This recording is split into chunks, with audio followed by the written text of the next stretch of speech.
دنیا میں بسنے والا ہر انسان کامیابی کو چاہتا ہے، چاہے وہ کالا ہو، چاہے گورا ہو، چاہے عربی ہو، چاہے اجمی ہو، چاہے عورت ہو، چاہے مرد ہو، چاہے دیہاتی ہو، چاہے شہری ہو، ہر ایک کی چاہت یہ ہے کہ مجھے کامیابی مل جائے۔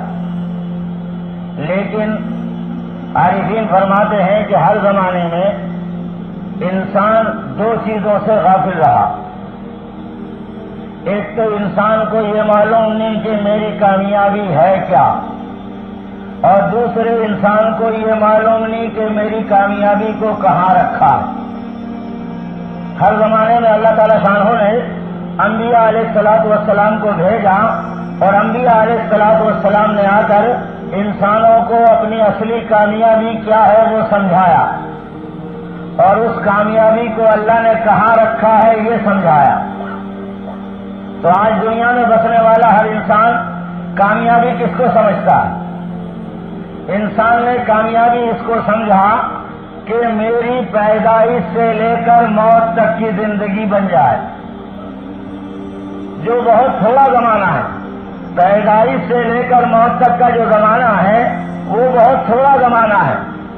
اللہ تعالیٰ نے انسانوں کی روحوں کو عالم ارواح میں جب پیدا کیا، پھر جس کا جب نمبر آیا وہ دنیا میں آیا، تو یہ زمانہ بہت بڑا زمانہ ہے۔ پھر آدمی کی موت آ جائے گی، اور پھر حشر قائم ہوگا، پھر فیصلہ ہوگا، پھر ہمیشہ ہمیشہ کے لیے کوئی جنت میں داخل ہوگا اور کوئی جہنم میں داخل ہوگا۔ تو یہ مرنے کے بعد کا زمانہ بھی بہت زیادہ ہے، اور دنیا میں آنے سے پہلے کا زمانہ بھی بہت زیادہ ہے۔ یہ دونوں بہت زیادہ زمانے کے درمیان میں 70 سال کا زمانہ ایوریج بڑھتا ہے، 60 اور 70 کے درمیان میں۔ کوئی سینچری مار دے تو الگ بات ہے، لیکن یہ 60-70 سال کا زمانہ ہے، اور یہ زمانہ بڑے کانٹے کا زمانہ ہے۔ اس پر آخرت کا بننا موقوف ہے، اور اس پر آخرت کا بگڑنا موقوف ہے۔ یہ جو زمانہ ہے پیدائش سے لے کر موت تک کا زمانہ، اب ہم سارے کے سارے پیدائش سے لے کر موت تک کے زمانے کو بنانے کی فکر میں لگے ہوئے ہیں۔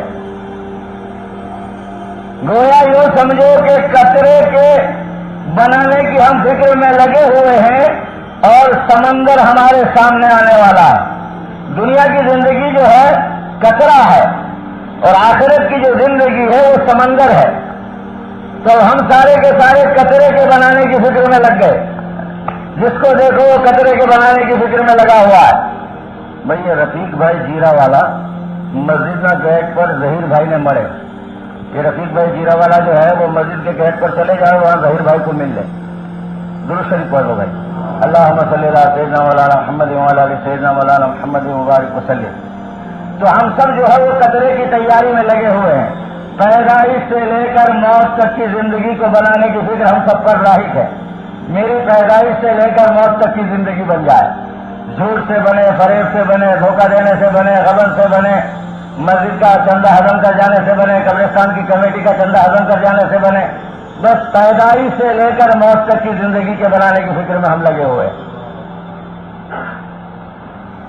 جس لائن سے بھی بن جائے، سود کے بازار گرم کرنے سے بنے، جھوٹ کے بازار گرم کرنے سے بنے، رشوت کے بازار گرم کرنے سے بنے، اپنے بھائی کا گلا گھونٹنے سے بن جائے، یعنی پیدائش سے لے کر موت تک کی زندگی بننی چاہیے۔ چاہے تو شراب کے اڈے چلانے سے بن جائے، سٹے کے اڈے چلانے سے بن جائے، پیدائش سے لے کر موت تک کی زندگی بننا چاہیے۔